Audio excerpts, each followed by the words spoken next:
Assalamualaikum warahmatullahi wabarakatuh. Alhamdulillahi rabbil alamin. Wal aqibatu lil muttaqin wa la udwana illa 'alal zalimin. Asyhadu an la ilaha illallah wahdahu la syarika lah wa asyhadu anna Muhammadan abduhu wa rasuluh. Allahumma salli wa sallim ala sayyidina Muhammad wa ala alihi wa sahbihi ajma'in, amma ba'. Yang saya kasihi DJ Irwan selaku penerbit dalam rancangan Makarimul Akhlak Radio IKIM. Seterusnya sahabat-sahabat yang hadir bersama saya pada malam yang mulia ini, saudara Roy Hisham, salah seorang daripada pengurus Masjid Khairiyah, dan juga saudara Ustaz Hashim, salah seorang yang berkhidmat di Miftah Hukama, sidang pendengar yang saya kasihi sekalian. Alhamdulillah, sebagaimana yang saya janjikan pada minggu lepas, kita nak bincang sejarah sedikit berkenaan dengan Imam Abu Hanifah dari sudut lontaran mutiara kata, kenyataan-kenyataannya untuk kita pedomankan berdasarkan tajribatul hayah kehidupannya. Jadi antara nasihat yang cukup baik berkenaan dengan keluarga ini, kata Imam Abu Hanifah, jangan bercakap dengan perempuan lain di hadapan isteri kerana akan menimbulkan fitnah. Perempuan lain ni tak termasuk kita bercakap dengan anak perempuan kita. Kalau fitnah berat benar lah, itu tak termasuk. Atau kita cakap dengan mak kita, dengan atuk kita, dengan keluarga kita, itu lain. Tapi kalau kita cakap, lebih-lebih lagi perempuan itu dengan keterampilannya, dan kita bercakap pula tak ada apa-apa kemunasabahan, maka pada masa itu, maka hati memang cepat terasa. Tengok betapa dalamnya pengamatan Imam Abu Hanifah. Sebab dia tahu ini sifat. Sebab manusia ni sifat cemburu ni lain. Kadang-kadang bukan sekadar tengok, dengar je boleh cemburu dah. Dia dengar bahawa suaminya begian. Oh, satu hal. Jadi dengan sebab itu kena jaga. Supaya apa? Supaya keharmonian rumah tangga dapat ditegakkan dan dapat dibaja, disemai dengan sebaik mungkin. Kita kena faham bahawa sebagaimana kita jaga perasaannya, maka dia pun jaga perasaan kita, maka barulah rumah tangga akan jadi teguh dan hebat. Kemudian katanya lagi, jangan kahwin dengan perempuan yang kaya raya, melainkan dengan syarat mereka tidak tinggal bersama keluarganya kerana bapanya akan mendakwa kesemua harta benda adalah hak miliknya. Tambahan pula dengan banyak sangat perkongsian demi perkongsian. Tapi apabila saya tengok secara umum, afdalnya mana-mana lelaki yang berkahwin dengan perempuan, seafdalnya hendaklah kedua-duanya tukar daripada rumah suami, daripada rumah isteri, mungkin dalam masa seminggu dua, sebulan dua, tak jadi masalah lah dengan adat keadaan macam tu. Tapi jika sekiranya ada kemampuan, maka duduklah di rumah sendiri, maka itulah yang sebenarnya dipanggil rumah tangga. Jadi kenapa? Kerana bila kita bersama ni banyak masalah. Masalah pertama yang biasanya ialah masalah aurat. Aurat tidak dijaga dengan sebaik mungkin, dipandang enteng. Dan masalah yang kedua, masalah kadang-kadang kita terlepas pandang. Mungkin cara kita tidak disenangi oleh sebahagian kaum keluarga, atau cara isteri kita tidak disenangi oleh kaum keluarga kita dan sebagainya. Maka daripada situ mulalah perasaan-perasaan yang tak baik, cakapan-cakapan yang tak baik. Akhirnya berlakulah suasana yang keruh, yang pada asalnya untuk bahagia, seronok dan mengukuhkan ukhuwah, persaudaraan dan juga keluarga, tapi sebaliknya jadi terbalik. Yang kedua, biasanya tuan-tuan, kalau kita tengok yang kaya raya ini, maka penghormatan kepada si suami yang miskin, ghaliknya kurang. Islam tak kisah. Bahkan dalam hadis sebut kahwinlah dengan wanita yang kaya, yang cantik, tapi mesti disulami dengan agama. Kerana dengan agama barulah beroleh kemenangan. Faz bizatiddin taribat yadaka. Maka berkemenanganlah bagi siapa yang dapat memperolehi wanita yang ada agama, maka akan basahlah ataupun bertanahlah kedua tangan kamu.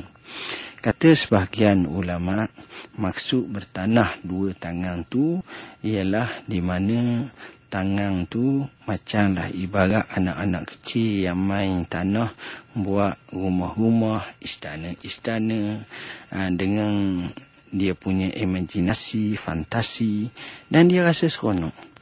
Walaupun si ibu dan si bapa yang melihat kecemaran, tapi si ibu dan bapa tidak melihat betapa berputih dan bergembiranya hati si kanak-kanak tersebut, yang menggambarkan satu lakaran yang cukup menarik. Jadi itu nak gambarkan kepada kita. Sidang pendengar yang dirahmati Allah, antara lain katanya ialah nasihat Imam Abu Hanifah. Ni kita masih dalam bab berkenaan dengan pergaulan suami isteri, perkahwinan dan sebagainya. Jangan mengadakan majlis perkahwinan di rumah pengantin perempuan kerana akan membawa kepada perbelanjaan yang banyak. Sebab memang kita akan tengok, sebagai contohlah orang Melayu kita, kalau lelaki hantar 5 dulang, perempuan hantar 7. Kalau lelaki hantar 7, dia hantar 9. Jarang kalau kawan ni atas 10, sebelah, saya tak tahulah ganji ke genak saya ni macam tu. Dia atas sikit 2 je. Dia tak berlaku macam tu. Jadi maknanya dia akan lebih. Begitu juga dengan keadaan yang kadang-kadang kita tak fikir masalah gadget-gadget kecil-kecil sebagainya. Bagi mereka ni perkara yang penting dan sebagainya, yang akan membawa kepada kostingnya begitu tinggi, naik, dan dia tidak akan jadi macam biasa sahaja. Jadi sebaik-baiknya kalau boleh kita ikut apa yang Nabi SAW ajar. Pertama, kita buat dalam bentuk sederhana. Yang lebih besar daripada itu, mengikut daerah kemampuan kita. Jangan sampai membebankan, menyusahkan, sehingga akhirnya kita dibebani dengan hutang yang tak mampu kita nak bayar. Maka hilanglah seri rumah tangga. Hasilnya hanya sibuk dalam untuk menyelesaikan hutang-hutang yang tak terselesai, walaupun sudah beranak pinak dan sudah lama masanya. Sidang pendengar yang dirahmati Allah, pengarang ataupun Imam Abu Hanifah rahimahullahu ta'ala memberi banyak tips-tips yang baik dalam isu kekeluargaan. Antaranya beliau pernah menyatakan, jangan berkahwin sebelum engkau berkuasa memberi nafkah kepada isteri dan anak-anak. Belajarlah dahulu sebelum kahwin dan mengumpulkan harta, kemudian barulah kahwin. Tengok seorang yang faham asam garam kehidupan. Pertama, dia bagi tahu nak kahwin kalau boleh biarlah orang yang mampu nak beri nafkah. Dan juga bukan kepada isteri, kepada anak. Kenapa? Kerana kalau tak mampu, dia akan jadi beban. Ramai di kalangan kita bila tak mampu nak kahwin juga, akhirnya menyusahkan ibu bapa, menyusahkan kaum keluarga, membebankan orang lain. Akhirnya air mukanya jatuh pada pandangan keluarganya sendiri. Jadi di sini orang akan rasa tidak seronok dan kurang selesa untuk berinteraksi dengannya. Yang kedua, kalau kita tengok bila kita tak mampu, maka pada masa itu, untuk nak memperolehi keperluan kehidupan sebagai menjalankan satu amanah tanggungjawab, sudah pasti akan berlaku pengabaian. Bila pengabaian, artinya hak masing-masing tak dapat diberi dengan sebaik mungkin. Kalau ini yang terjadi, maka sudah pasti akan berlaku suasana yang tidak selesa dari semua pihak, termasuk pihak suami, terutamanya pihak isteri. Sebab ketidakmampuan suami itu menyebabkan isteri akan merasa tertekan. Sementara lagi terpaksa digunakan begitu banyak duit-duitnya. Maka di mana lagi seronok akan bertapak dalam hati dan dada mereka. Sudah tentu tak ada perkara ini. Seperkara yang lain, Imam Abu Hanifah, sebagaimana yang dinyatakan tadi, ialah kita kena belajar dulu sebelum kahwin dan kumpulkan harta dulu. Kenapa? Kerana bila kita belajar dengan tamak, maka sudah tentu pertama ilmu kehidupan tu kita ada. Walaupun tak banyak, sedikit sebanyak. Tapi kalau tak sempat, maka pada masa itu kita akan ada banyak masalah dan banyak problem-problem. Saya contoh. Bukan saya larang dan bukan saya suruh. Sebagai contoh, cuba sidang pendengar renung. Bagaimana seorang pelajar masuk sekolah, masuk universiti dalam tahun 1. Kemudian dia nak kahwin. Kahwin pula sama-sama sekelah tahun 1. Ibu bapa mereka tidaklah berada sangat, seadanya. Dua-dua macam tu. Bila kahwin, kawan ni dapat PTPTN atau seumpamanya marah ke atau sebahagian yang ini. Yang mana hanya seorang saja dapat. Jadi nak guna untuk 2 orang. Saat yang sama bila kahwin nak sewa rumah. Untuk bersama dua-dua ni, maka carilah sebuah rumah. Yang kosting kalau dia bersama 19 orang kawan dia, bayarannya mungkin RM50 je. Sekarang ni dia 2 orang, maka bayarannya mungkin RM1,000 atau RM800. Pada masa itu akan terbebang.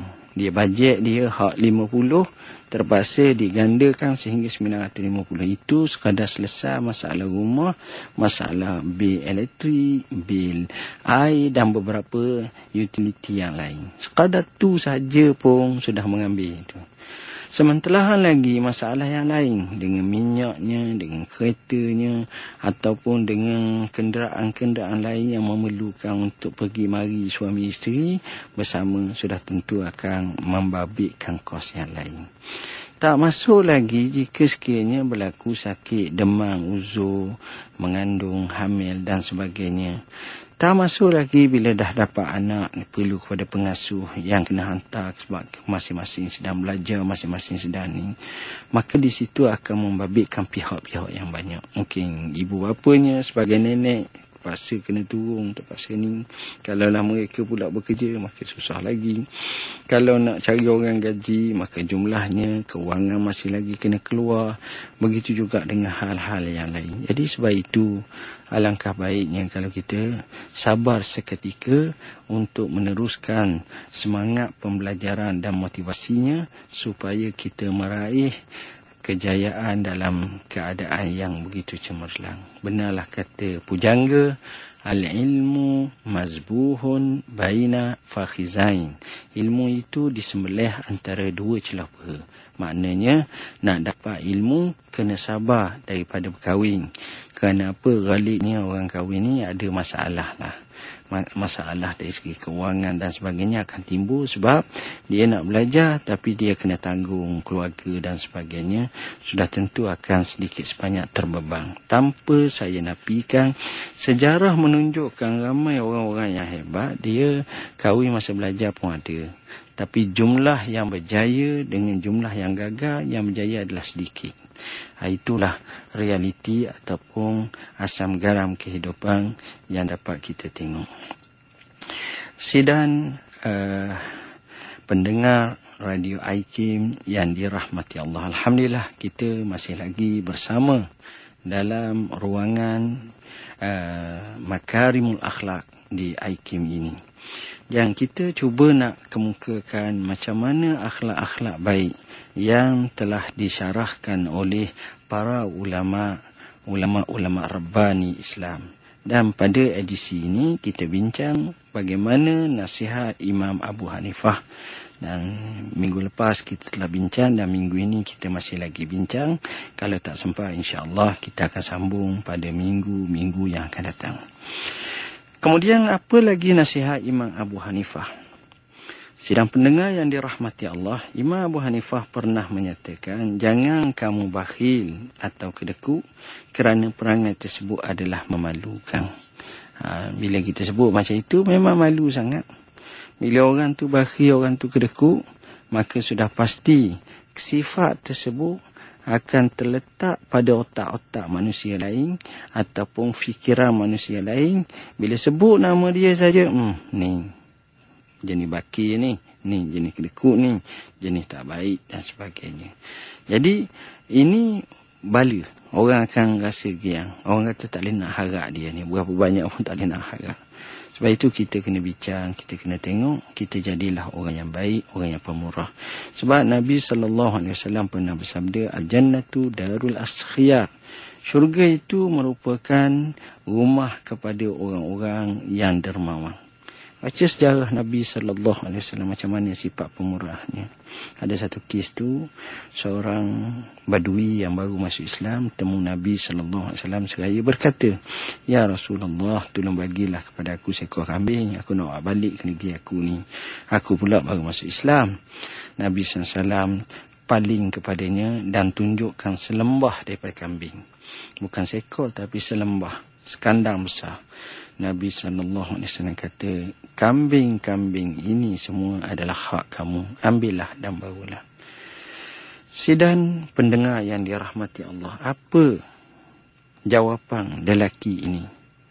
Teruja, terkesima, terkejut dan merasa amat girang.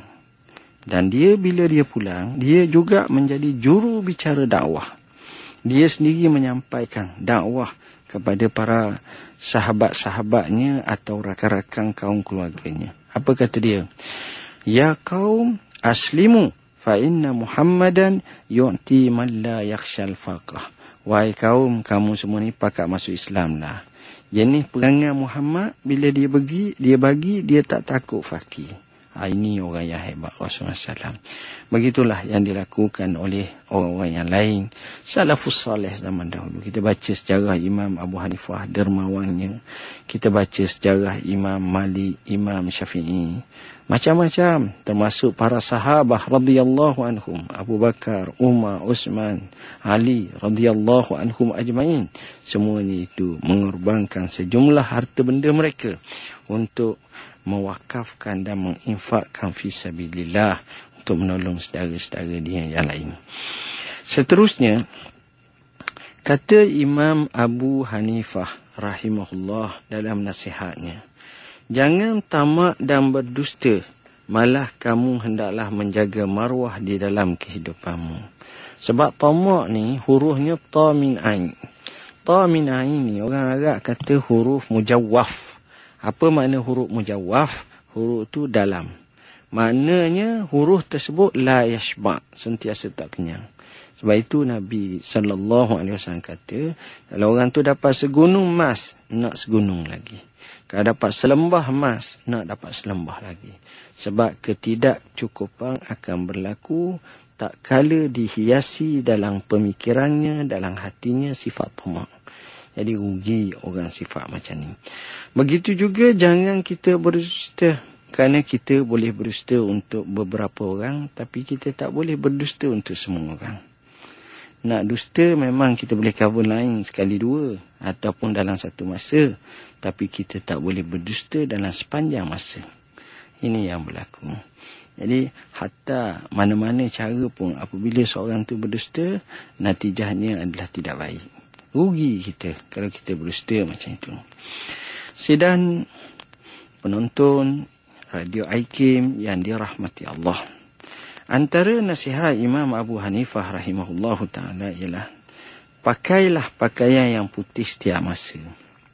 Ini budaya kita ni beza sikit. Kalau budaya Arab memang banyak sangat. Kalau kita pergi ke Mekah, Madinah, kita tengok ramai lelaki ghalibnya pakai pakaian putih, jubah putih. Tapi kalau wanita pakai hitam. Pakaian putih ni kenapa? Kerana dia melambangkan bersih. Kerana pakaian putih ni mengingatkan kita kepada kain kafan. Kerana pakaian putih ini menunjukkan kepada kita kebersihan. Kalau kita bersih zahir, harapannya hati kita pun juga bersih. Akhlak juga kita pun bersih. Tingkah laku pun kita bersih. Cakapan kita pun bersih. Pola pemikiran kita pun bersih. Tindakan kita pun bersih. Akhlak kita pun bersih. Semua sekalinya adalah bersih. Kemudian Imam Abu Hanifah rahimahullah ta'ala juga pernah menasihatkan dengan katanya, ingatlah selalu kepada kematian. Cuba ingat kematian. Apa mana selalu? Mana kerap, acak kali. Kita bukan ingat 2 hari, 2 tahun sekali. Bila ada keluarga mati baru ingat mati. Tak. Kita ingat. Sebab peliknya tuan-tuan, Nabi SAW menyatakan, ittaqul mauta fa innahu ya'ti baghtatan. Takutlah kamu kepada kematian kerana dia datang mengejut. Imam Syafi'i rahmatullahi alaih pernah menyatakan, wa kam min sakimin ashahina min ad-dahri, wa kam min sahihin mata duna illatin, wa kam min fata asbaha dhahika wa qad nusijat akfanuhu wa huwa la yadri. Berapa ramai orang sakit boleh hidup panjang tak mati-mati. Berapa ramai orang sihat mati mengejut tanpa sebarang dikesan penyakit apa. Berapa ramai anak muda yang sedang duduk ketawa berdekah-dekah ketika itu kain kafannya sedang dijahit. Alangkah ruginya apabila berlaku apa yang disebutkan itu. Justru marilah sama-sama kita menginsafi diri kita supaya kita selalu ingat kematian. Seperkara yang penting bukan kita nak ingat mati, tapi pastikan kematian yang kita harapkan, kita mati dalam keadaan husnul khatimah. Sebab depan kita kadang-kadang kita tengok ramai orang mati, tapi tak dapat dengan husnul khatimah. Dalam keadaan alpa, lebih-lebih lagi kita paling bimbang kematian itu berlaku ketika mana maksiat begitu hampir dengannya dan dia sedang melakukan maksiat. Alangkah ruginya orang seperti itu. Kenapa? Kerana kematian inilah sebagai tanda bagaimana cara kita dibangkitkan hari akhirat kelak. Ada seorang sahabat Nabi. Seorang sahabat Nabi ni dia buat haji. Sampai di kota Madinah ke di Arafah dalam ihram. Tiba-tiba dia naik unta ni jatuh dan lehernya patah. Kerana terpijak dari unta, maka dia mati. Rasulullah SAW suruh dia dikafankan dengan cara ihram tu saja. Dan Nabi memberi satu ucapan yang cukup hebat. فَإِنَّهُ يُبْعَثُ يَوْمَ الْقِيَامَةِ مُلَبِّيًا. Orang ni akan datang pada hari akhirat kelak. Bila dia mati dalam keadaan talbiyah, maka dia akan dibangkitkan juga pada hari akhirat kelak dalam keadaan bertalbiyah. Maknanya mati cara cantik. Ini yang kita dambakan, yang kita harapkan. Jadi kalau kita ingat mati, kita akan insaf. Antaranya kita tak berani nak buat maksiat banyak. Sebab kita tahu itulah kayu ukur sebenar kehidupan manusia. Dan manusia ini akan dibicarakan sekecil mana pun kesilapan dia, atau sebesar mana akan dihitung, diaudit di hadapan Allah. La yughadiru saghiratan wala kabiratan illa ahsaha wa wajadu ma amilu hadira wala yazlimu rabbuka ahada. Dia sekali-kali tidak ada apa perkara kecil ke besar ke apa yang dilakukan oleh hamba akan dikira satu persatu oleh Allah Subhanahu Wa Taala. Bukan sekadar itu, akan terpampang di hadapannya segala tindakan. Seolah-olah ada slide yang nampak, ada video yang nampak, yang zahirkan segala perbuatannya. Dan Allah Tuhan kamu sekali-kali tidak menzalimi seseorang pun.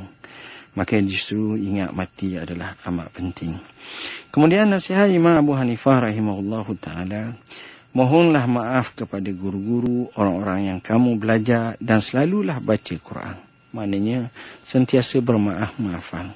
Sebab budaya ini akan membersihkan jiwa, menenangkan hati.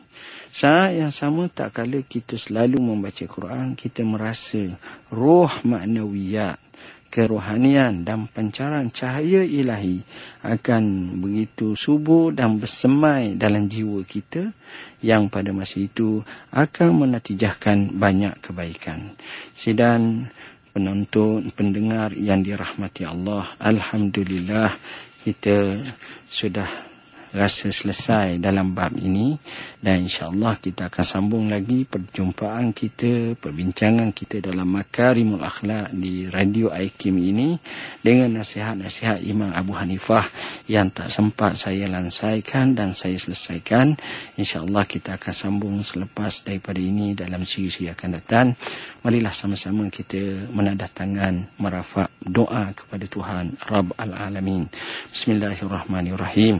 Allahumma faqihna fid din, alimna ta'wil. Allahumma ja'alna minal ladzina yastami'una al-qawla fayattabi'una ahsana. Allahumma rabbana atina fid dunya hasanah wa fil akhirati hasanatan wa qina azabannar. Allahumma rabbana 'alaika tawakkalna wa ilayka anabna wa ilaikal masir. Allahumma rabbana zalamna anfusana wa illam taghfir lana wa tarhamna lanakunanna minal khasirin. Allahumma rabbana atina fid dunya hasanatan wa fil akhirati hasanatan wa qina azabannar. Wa sallallahu ala sayyidina Muhammadin wa ala alihi wa sahbihi wasallam, walhamdulillahi rabbil alamin. Wassalamu alaikum warahmatullahi wabarakatuh.